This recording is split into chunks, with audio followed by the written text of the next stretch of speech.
What's up, YouTube? Back again on my old 86. Today is rebuild day. We're gonna pull this old cam out of it. Pretty sure at least one of the lobes is wiped. I got a dead lifter. The lifter's not collapsed. It's either a worn lifter or a wiped cam, or both. So anyways, I've had some GT40P heads that I've had for a while that I've been planning to put on this thing. So she's kind of forced my hand since she wanted to, wipe a lobe. So when something breaks, you rebuild and you rebuild better. That's how it goes. That's what you do in the hot rod world. So when life gives you lemons, make lemonade, like they say. But anyways, this is just going to be a video of me rebuilding the top end of this 302. I'm going to go with a bigger cam and the GT40P heads, and hopefully wake this old girl up and make her a little fun, put a little more pep in her step. So anyways, guys, I hope y'all enjoy this video, and I'm gonna jump into this rebuild process here. So this is our patient for today. Small block Ford 302 Windsor. I got some long tube headers on it. Chevy style HEI distributor, Edelbrock AVS2 carb, and a YN Street Warrior intake, plus some cheapo eBay chrome valve covers, because they add 50 horsepower. But anyways, I'm gonna start by, I guess, pulling these valve covers, pulling the distributor, unbolting my headers, and start stripping this old girl down. Well, it's been about 20 minutes, and got the carb off, plug wires, rotor cap, got my coolant hoses unhooked. Coming along. You can see how crusty those rockers are. They've been on there for a long time. Anyways, I'm gonna keep chugging along. Just a little update for you.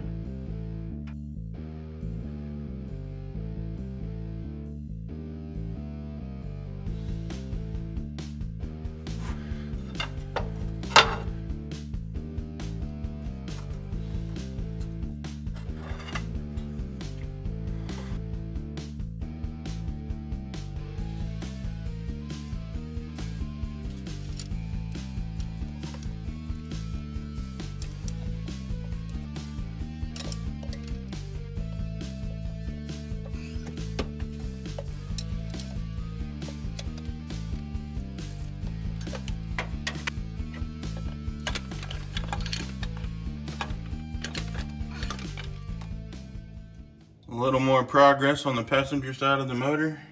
Got the alternator off, header off. About ready to pull this head off and see what surprises lay underneath. Hopefully no surprises. Hopefully them cylinder walls look nice, and I don't have to pull this block out and remachine it. So let me bust these head bolts off and see what I got under here.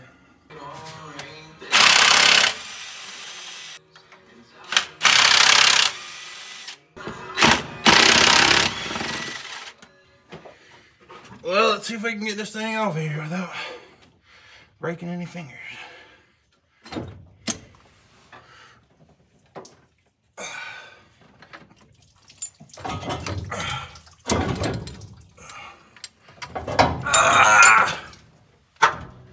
Heads off. Honestly, it don't look too bad in there. A little debris in there from when I pulled the head off, but cylinder walls look good. They're not scarred up or have a huge lip on them or anything. So that's definitely positive. I'll take that. Well, keep on chugging along, move on to the driver's side of the motor. She's all torn down. I hate to see her like this. 2 hours ago it was a running, driving truck, and now she's a short block almost. All our nuts and bolts. These are actually the lifters that I was concerned about, but honestly, they don't look worn at all.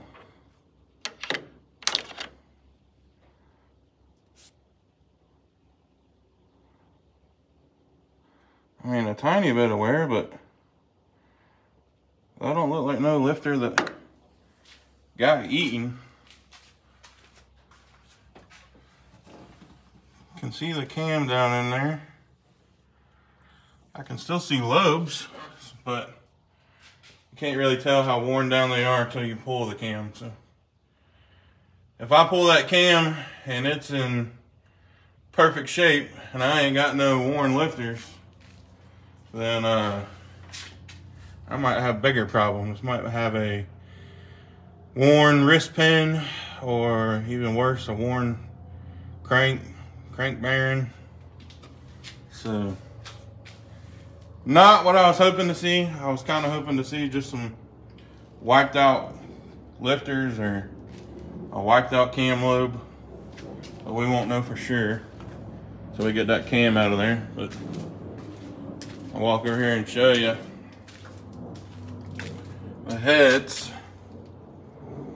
This is passenger side head. That one don't have a lot of carbon. All the spark plugs look about the same. And then if you drive, or not drive, if you walk over here and look at the driver's side,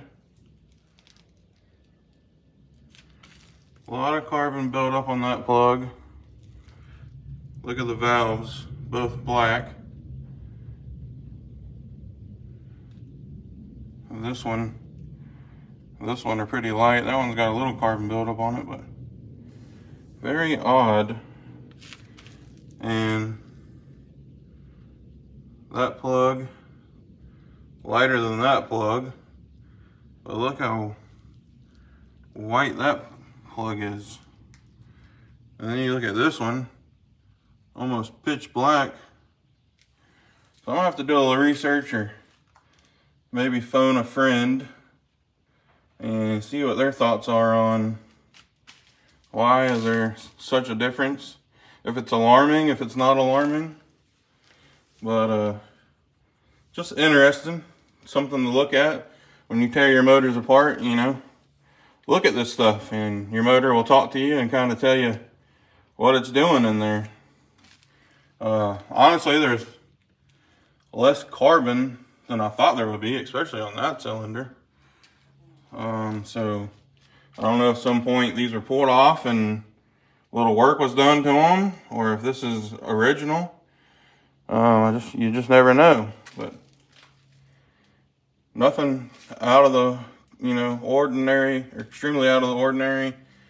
Definitely, you know, head gasket wasn't blown or leaking, so that's good news, you know.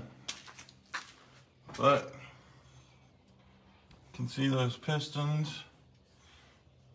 You can see that one down there. Less carbon than the rest of them. So, anyways, I'm gonna, I guess, pull this water pump and pull that harmonic balancer. See if I can't get this cam out of here. Water pump is finito. Definitely been replaced at some point in its life. You can tell by the gobs of orange RTV. Looks like the timing cover was replaced sometime too. You can see the gray RTV. That is not factory. But good news is none of the bolts broke off in it. Sometimes when you go from steel to aluminum, corrosion can get weird. Hopefully none of these timing cover bolts break off.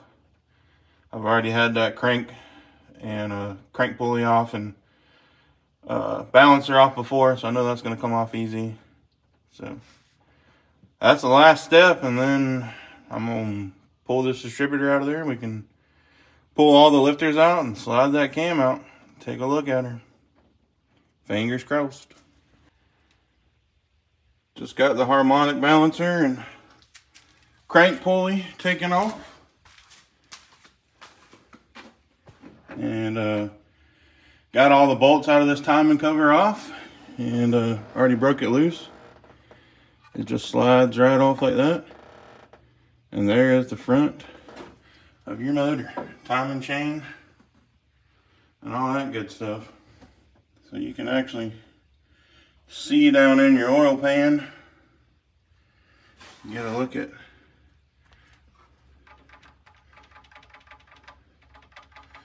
a little slop. Less than I was expecting though. Sometimes these things will really stretch out. But you can see this motor has got some miles on her. So with my timing chain cover out of the way, I can actually see that I'm not on top dead center. My cylinder on cylinder 1 is all the way up, but it's on the wrong stroke. And you can tell because these little dots on your timing gears are not lined up. They're both perfectly top dead center. And what it should be is this little dot right here on the upper timing gear should be right next to the little dot on that timing gear, and that would be true top dead center. So it's real easy to fix this problem. Just crank your motor around.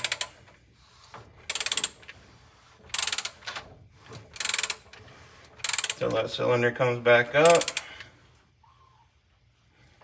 Crank it till you see kind of just floats there for a second. And now you can actually feel on these gears. Both my dots are lined up. So that's an easy way to get your motor on top dead center before you pull your timing chain off and your camshaft out and your distributor and all that stuff. It makes it a lot easier going back together if you already got it on top dead center.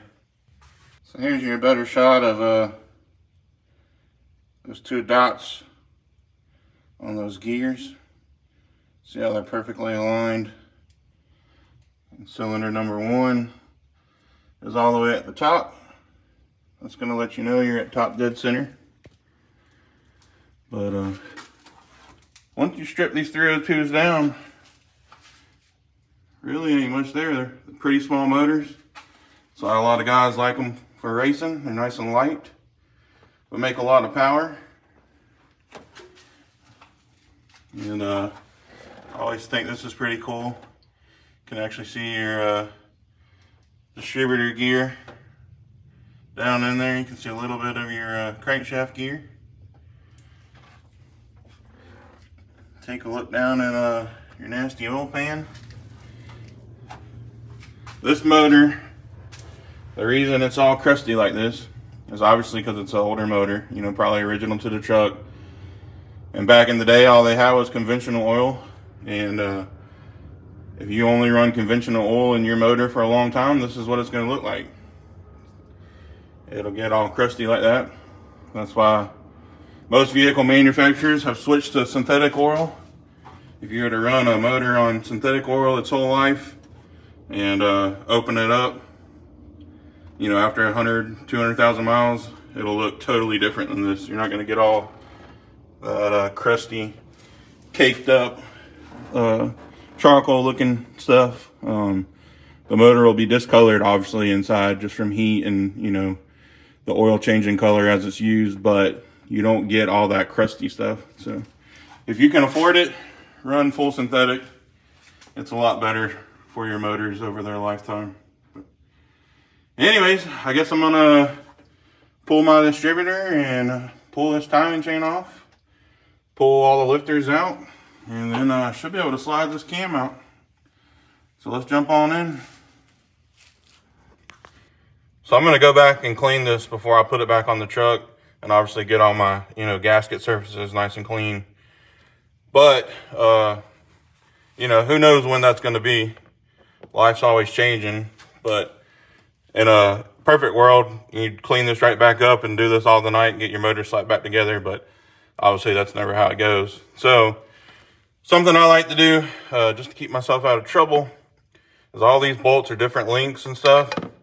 So I like to just put them right back in where they came out, and that way it kind of keeps track, because you're taking a lot of components off this motor, and you know, you just forget, you know, take things apart, and you can't memorize every single little bolt unless you got a photographic memory, which I don't. But if you just put the bolts right back in, you know, easy way to keep track of them, not lose them, and it makes reassembly a whole lot easier. So just another little tip, little easy thing to do now that makes your life a lot easier later. Well, I got all the lifters out. Just got this timing chain out. And pulled the distributor. And next we're gonna see if we can get this camshaft out of here. Just 2 bolts on the front of this retainer up here. Make sure you don't drop them in your oil pan and create some more work for yourself. We should be able to slide this cam out of here. Put these vice grips on here. See if I can't get a little. There we go.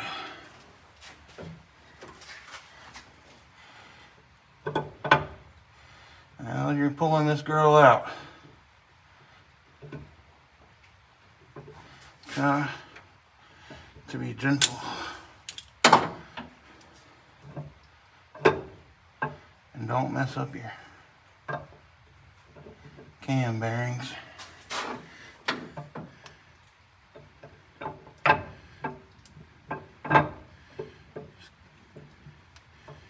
Just kind of wiggle her around. She'll figure out how she wants to come out. Don't force nothing.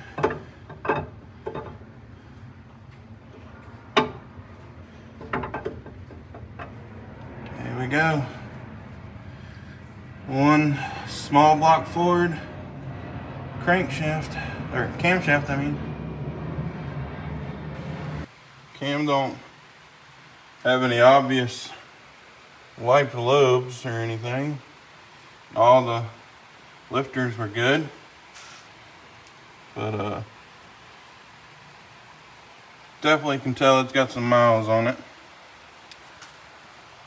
Doesn't have any markings, and I can see, other than down here, can't really make out what they are.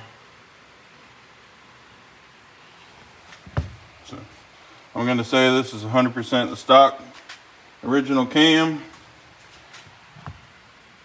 Lifters are all caked up with goodness. So yeah, it was definitely in need of a freshening up, but I got the engine all cleaned up and prepped, ready to start throwing it back together. So should be going into the fun part now, the rebuild process. But anyways, it is pretty late at night, and I'm gonna call it a day and head inside, get some rest, brush up on my torque specs, and then come out here tomorrow and start putting her back together. So for me, it's gonna be a good night's sleep. For y'all, it'll be a couple seconds. The next day, Santa Claus came. Got all the good speed parts. our Isky cam. Went with Isky lifters, Comp cams push rods, Edelbrock timing chain. We're going to use the Royal Purple break-in oil, and of course all Felpro gaskets. This is the big thing with the new cams. China is sending over crap metal, and if you got a hydraulic flat tappet, I'm sure you've read or heard something about this, but people are constantly wiping new cams and lifters when they install them, and it's because they're not using the right type of oil. I went with Royal Purple just because I know they make great stuff. They're out of Texas, and they just have a high quality product. You pay for it, but it's good stuff. Lucas makes good stuff. There's other brands that make good break-in oil, but this is what you're looking for, that zinc. These hydraulic flat tappet cams and lifters gotta have zinc at break-in. If you don't have a lot of zinc, you're gonna wipe this cam more than likely, or wipe your lifters. So that's why I went with Royal Purple. 6 quarts, it was about 50 bucks on Amazon. So not too bad, but it's well worth the insurance. I like to buy the engine break-in oil that actually has the zinc in it. That way it's, you know, well mixed from the factory with it in there. I've listened to other engine builders and that have went and did in-depth videos on this whole hydraulic flat tappet cam issue. And the issue with buying regular motor oil and then just adding the zinc additive in it is sometimes it doesn't always mix well. So at break-in, some of your lifters might be getting zinc coated on them, and some of them might not be. So you're basically breaking the motor in with no zinc in the oil. So it's best to just go ahead and buy the engine break-in oil that already has the zinc in it. And I mean, you don't want to go through all this work of tearing your motor down, installing a cam, and then it, you know, wiping itself out, and you got to redo everything. So just go ahead, spend the extra money, get you a good break-in oil. I promise you won't regret it. But if you want the specs on this cam, and there you go right there. Isky even sends you a warning letting you know not all motor oils are created equal. So I'm going to read that and go and just see if there's anything else they suggest while you use while you're breaking in your cam. But anyways, this is the cam specs. 470 valve lift, 270 duration, 108 lobe center. It's not a super radical cam, but this is mainly a street truck. I am going to take it to the drag strip every now and then, but I didn't want something crazy where I'm going to get low vacuum and brakes suck. And I just wanted something nice and streetable that's better than stock, but not, you know, just a race car. So after talking to my engine builder, he recommended this cam, and I think it should be a good one. Isky cams, great stuff. I mean, they've been around forever. You can't really go wrong with them. A lot of people have been having issues with Comp cams. Comp makes good stuff. So I don't know if it's just the people breaking the cams in, but I haven't heard anybody complain about Isky. They're a little more expensive than Comp. But again, I don't want to redo all of this. So I'm just using the best. I do recommend use whatever brand cam. Use the same brand lifters. Just, you know they're the same type of metal. You know they're being made at the same place. They are made for each other. Some people can have different grinds on the bottom of their lifters, and it might not seat well with your cam. This stuff, you can learn and read about this stuff for hours. I'm not going to waste your time. If you want to go watch other people's videos, just look up hydraulic flat tappet cam issues. And there's people with, 2-hour videos going super in depth on this stuff. But like I said, just use the same cam, same lifters from the same company. That way, if it does wipe, you know, they'll honor it as long as you're using, you know, what they say in their papers. I haven't seen anybody have an issue with comp cam push rods, so that's what I went with. And Edelbrock's always made great stuff. And I mean, you really can't go wrong with the timing chain. They're not a huge issue. So yeah, I'm gonna get all this stuff lubed up and get my cam very, very well coated. And the cam lube Isky supplies, I recommend you use that instead of whatever else. Isky's done the research, so go ahead and use their stuff instead of another off-the-shelf stuff lube. I'm going to go ahead and take my lifters out and soak them in some break-in oil. That way they get filled up with oil. Some people say do, some people say don't. I've always soaked mine, and I've never had issues, so I'm going to continue doing it that way. But all right, this is one of the most critical parts right here. Is lubing your cam up with like break-in style lube. Isky actually sends you stuff that you know, it's theirs. That's what they recommend with their cams. Again, this is the manufacturer, so there's tons of other break-in lubes out there, but if this is what the manufacturer's sending you, I'm sure they've probably done a million dyno tests with this stuff. So I would just use that rather than some other snake oil a different company's trying to sell you. But as you can see, really thick stuff. They recommend that you go ahead and clean the cam when you get it. It comes with kind of like a protective barrier on there, almost like Cosmoline or something. Not sure if that's what it is, but similar to Cosmoline. You can clean it with, from what I've read, non-chlorinated brake clean. I actually just cleaned mine with WD-40 and the coating wiped right off. And WD-40 is pretty, you know, safe stuff. So anyways, I'm going to go ahead and thoroughly start lubing every lobe, and especially the cam gear itself and everywhere the cam rides in a bearing. You know, I'm going to use this whole thing. I'm not going to skimp on this. You don't want to skimp on this. This is what's going to save your motor on that initial startup before that oil starts pumping and really coating everything. So don't be shy with this stuff.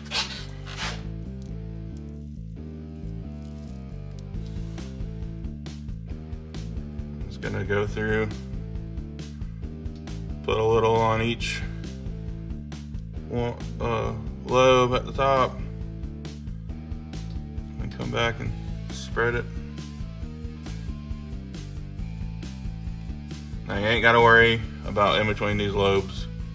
You know, they're not riding on or seeing any metal to metal contact, so don't waste your nice lube on that.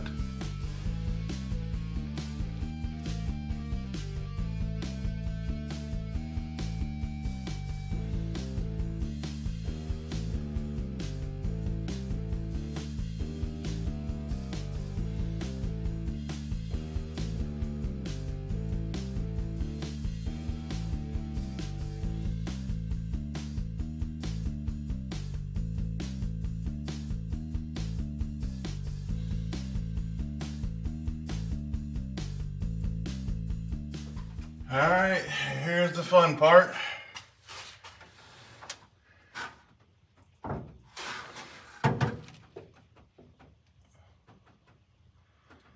Slide your cam in there as gently as humanly possible. You do not want to mar your cam or a cam bearing.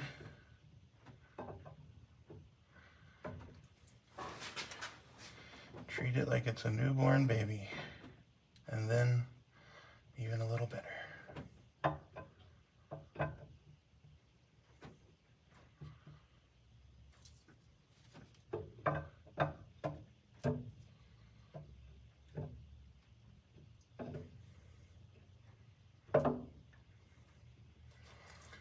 Last one's always the hardest one. No brush on this. There we go.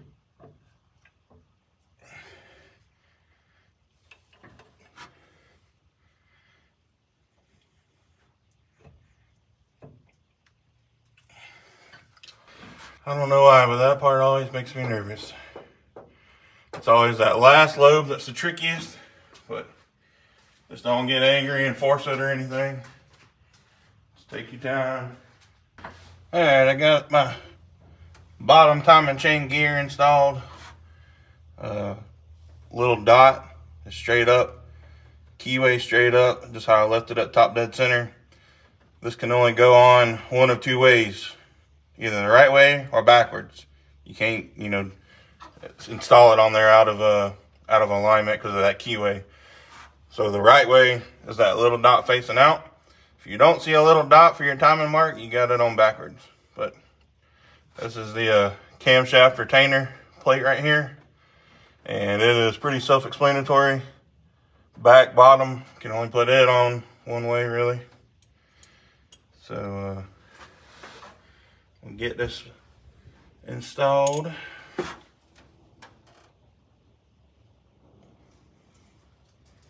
And just so you see, there's that little passageway that lets it get oil. So make sure before you put it back on there, clean that out. I thought about something after I installed that. There is a lot of harmonics and vibrations in this area right here. And so I'm gonna put a little blue Loctite on these bolts. That way they don't back out on us, because I really don't want to have to tear down the whole front part of this motor again.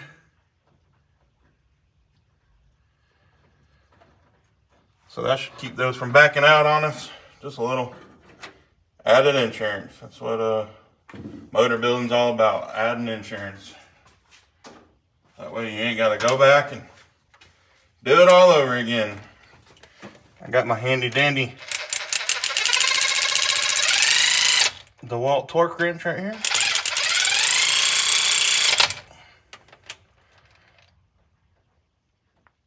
Click. Click. I recommend you use the actual torque spec, but this automatic DeWalt torque specker works pretty good as well. So next, gonna be the actual timing chain itself. So again, there's going to be a little timing dot on here. I'm gonna put some more of the good stuff in there.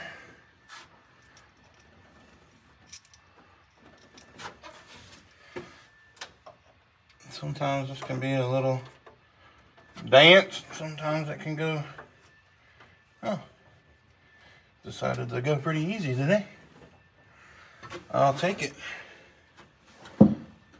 Just wiggle that on there. Move your bottom in. Slowly work that top on. There we go. You don't want to bang on it and force nothing. It'll let you know if it wants to go or not. Just like the other bolts in this area, a little blue Loctite. Don't want this stuff coming back out.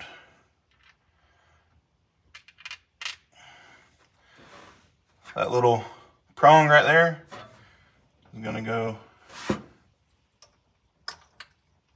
right where that little shaft coming out of the front of your camshaft. It's gonna go in that hole right there. You can twist it, that way you know you're in. And this is going to get torqued to 45 foot-pounds.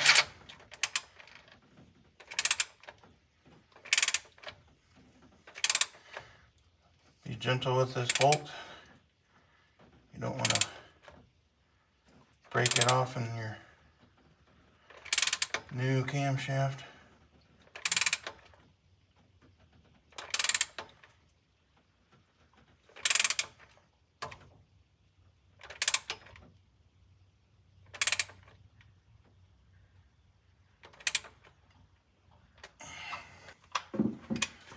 I'm going to start with 20. There's 20. And then there's 45. There we go. Perfect. I always get scared when I'm torquing stuff down on motors, because my worst nightmare is breaking a bolt off. I'm sure that's y'all's worst nightmare too. And I don't want to break it off in brand new speed parts especially. But yeah, there's your camshaft timing chain setup installed. Now we can move on to the next part. I'm going to get this block a little cleaned up. It's got a little flash rust on it from all the humidity down here in Florida. And then we'll roll into the next process. Well guys, I apologize. I forgot to press record when I was putting this timing chain cover back on. But it's pretty self-explanatory. There's plenty of videos out there if you want to go watch the specific video on how to install the gaskets. But it's just the reverse of how you took it off. Make sure all your surfaces are real clean. I like to put RTV black on each side of the gasket just to kind of hold it in place. And then just make sure you torque it back down to the recommended specs. While I got some room down here, gonna go ahead and put my balancer back on. And they make a specific tool to press these on if yours is hard, but usually mine just sucks right on there with the bolt. So we'll see if it does that again. I actually put a sleeve on my balancer because it had some grooves and wear in it. You can put a sleeve on these to ensure that they don't leak. It's just like basically having a new shaft on your balancer with for a couple bucks rather than buying a whole new balancer. So.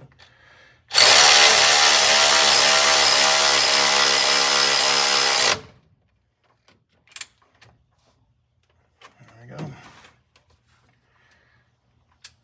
I'm gonna turn it back. Just so I know I'm still at top dead center. And later, once I can block that motor, keep those pistons from moving, I'll torque that down properly. But for now, I just wanted to get it in place. Well, I got my head gaskets on and made sure they look good. Everything lines up. These lifters have been soaking for a while. I went ahead and put some engine lube, break-in lube in each one of the lifter bores. I'm gonna start sliding these puppies in there.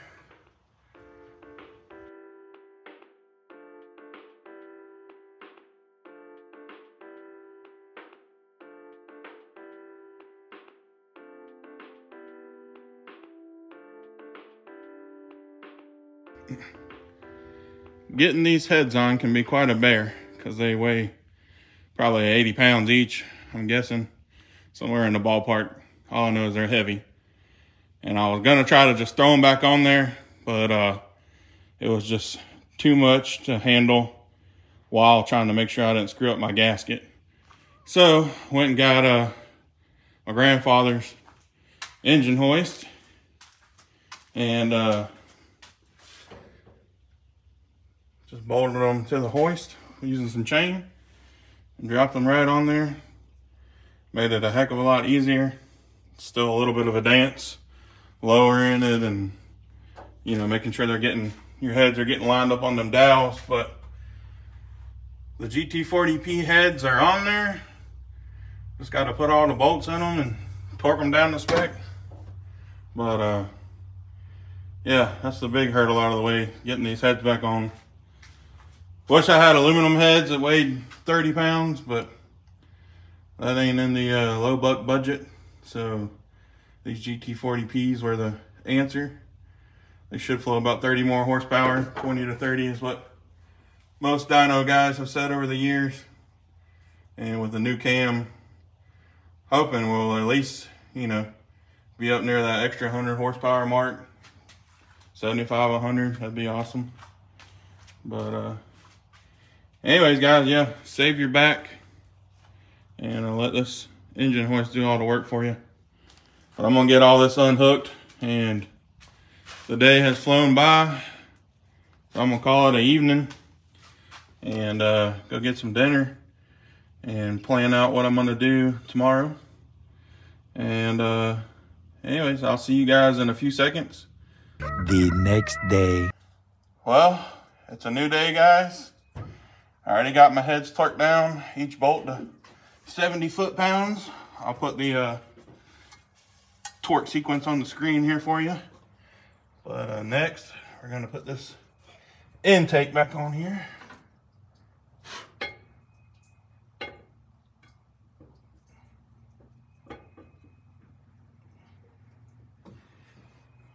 Set it down smoothly. Grab your bolts. See how close we got it. Man, right on the money. And again, I'm using Cell Pro gaskets on this and black RTV for my china walls. I've heard a million hot rodders over the years say just use RTV on your china walls instead of those supplied gaskets. And it has never let me down, so I'm gonna do as the people before me do that already figured it out. But anyways, I'm just gonna put all these bolts in here and then torque them down.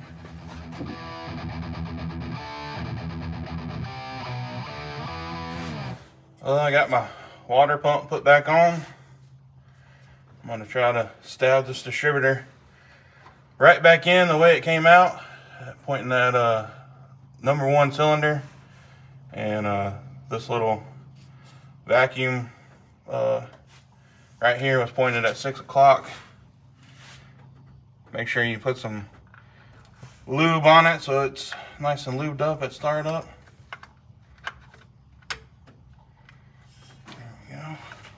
And then just put your retainer bolt back on there. Well guys, as y'all can see, I got the motor about 98% put back together. Just gotta put some coolant in it and tighten down the valve covers, and throw some fresh oil in there and do the break-in process, theoretically. But let me first start by apologizing and saying I'm sorry I didn't film putting everything back on it. The video is getting really long, and if you ain't already bored, I didn't want to bore you. But if you did want to see that stuff, there's plenty of other videos on how to put all that stuff back on. It's just the reverse of how you took it off, but it's pretty simple. You guys can figure it out if you're doing a cam swap or something like that. Y'all got it, but I just wanted to get the core stuff filmed, you know, putting this camshaft in and timing it and, you know, getting your timing marks all set up, you know, the good stuff. But I went ahead and pulled my oil filter off, because you always want to put a new oil filter on when you're doing a break-in, when you're running a new break-in oil. And I cut it open, and it is not looking good. I'll give you a hint, there was shiny stuff in it. So if you guys know what that means, you already know where this is going. But like I said in the beginning of this video, the reason we did all this is I thought we had a bad lifter or a wiped camshaft lobe. So I was getting a lot of valve train noise, what I thought was valve train noise. Turns out I think it's rod noise. So when I found that wiped cam, or when I found that the cam wasn't wiped and no lifters were wiped or damaged, I should have just went ahead and pulled this motor right then when we had it all stripped down and redid this bottom end, or at least took a look at it. But I didn't, and we're here now. So Now I'm debating on, do I go ahead and just break this cam in and see what it sounds like? Maybe it was just my brain playing tricks on me. But then again, like I said, there's shiny copper stuff, copper flakes in this oil filter, and I'll turn the camera around and show you guys. So more than likely, we got a wiped rod bearing, main bearing, you know, something down there. Because again, the cam and lifters look great, actually. So that's my dilemma. Do I just go ahead and break this cam in and risk it? Do we just go ahead and tear it down and pull it all out and redo everything we just did? Or do I just pull the pan off of it and try to do a in-frame, you know, bottom end rebuild, which is possible on these trucks, but it's difficult and not fun. So anyways, guys, that's the dilemma I'm at right now. I'm still thinking it over and trying to process what I want to do. But anyways, let me flip the camera around and I'll show you guys what I found. That way, if you are having the same issues, maybe this will help you out. And so you don't waste any time and you know exactly what to take care of. But yeah, super fun. So if you've never taken an oil filter apart before, this is what they look like inside. You just have your filter element, you know, some sort of little O-ring, and then this is down the center that the filter kind of wraps around. And there's like a little bypass valve down in the bottom of it, but they're pretty simple. But if you never opened one up, it's kind of cool to open one up and just see how they work. But they make tools that you can open these up with. I actually just used that Bowie knife right there and cut it open. But this, let me see if I can get it to focus, is what you don't want to see. Copper, which is indicative of bearing material. So, sucks to see. I don't know if that's a ton of bearing material or if that's just, you know, a little bit. You know, I don't know if that's a completely wiped bearing in my filter or it's just starting to wipe, or that's just enough copper for old age, you know? Who knows? I don't know. Maybe you guys can bloop it in the comments and let me know from y'all's experiences what that amount of copper looks like and what it means. But right now, it's not, again, there's not huge chunks of it. I don't see, you know, I'm not seeing silver or, I don't know. I don't really know what I'm saying. I'm trying to talk myself into thinking this motor is not trash because I really want to take it for a spin now that it's all hopped up. But anyways, I think I'm going to call it a night. I've been out here messing with it and I'm going to sleep on it. And I guess wherever this video picks up next is where we're going with the direction of this cam swap and head swap on my old 86 here. I thought about it and I'm gonna go ahead and fire this motor up, see if I can't break in this cam, and pray to God there's no internal noise coming from it, especially from the bottom end. But I figure I'm gonna go ahead and break in this cam, and if the cam break-in fails, because there's a notorious cam break-in issues going on right now, I figured I'd rather it go ahead and fail now, and that way if it's gonna send, you know, metal through the motor, I'd rather send metal through a motor on a bad bottom end, theoretically, than if I go ahead and rebuild this entire bottom end, put it back in the truck, and the cam wipes on, you know, firing it up. Then I'm rebuilding the bottom end twice. So, just my train of thought, it might be the wrong train of thought, but I'm just gonna go ahead, fill this motor full of some good break-in oil, and see how it goes. Maybe it'll just be perfect, and there won't be any valve train or bottom end noise, and everything will go smoothly. Or the cam and everything could wipe itself out, and the motor's gonna need a full rebuild anyway. So anyways, not my favorite thing to do.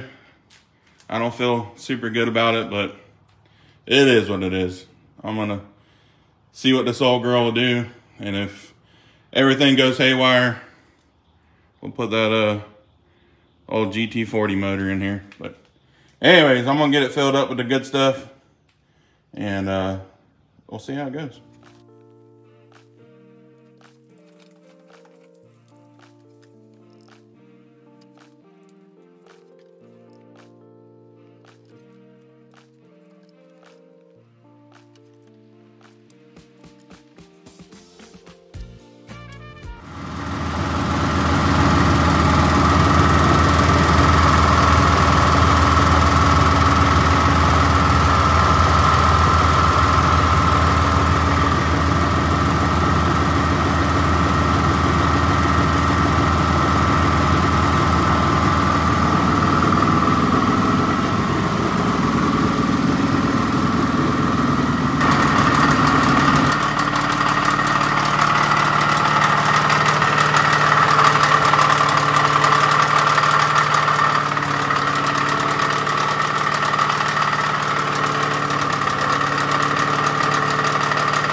Well, you win some, you lose some. Break-in did not go well. There's definitely a bad rod bearing, crank bearing, something in there. And anyways, I don't know if you could hear from the video clips I had of the motor running and breaking in. It just didn't sound good. And it sounds like we lost at least one lifter. Looks like the passenger side back rear. Put a stethoscope on it, and it's just a lot of noise from that side of the motor. So I'm glad, I guess, that I went ahead and broke it in, and you know, found out that this cam wasn't going to break in. And you know, when you have a bad lifter go bad, or you know, wipe a cam lobe or wipe a lifter, it's going to send metal through the motor. And I would rather send metal shavings through bad bearings than good bearings. So this motor is going to need a full rebuild. Hopefully Summit or Isky will warranty this cam, because I did take the time to try to break it in right, using all the right stuff. So we'll see how that goes. I'm going to call them up tomorrow and call Summit up and see if they'll warranty it or send me a replacement. And if they are no help, then I'll go to Isky. Isky does carry a warranty on their cams if you use their cam and lifter kit, so which I did. So fingers crossed we can get a new cam. But I'm gonna pull this motor out and put that roller motor in there, and probably throw like a Ford E-cam or a Trick Flow Specialty Stage 1 cam in it.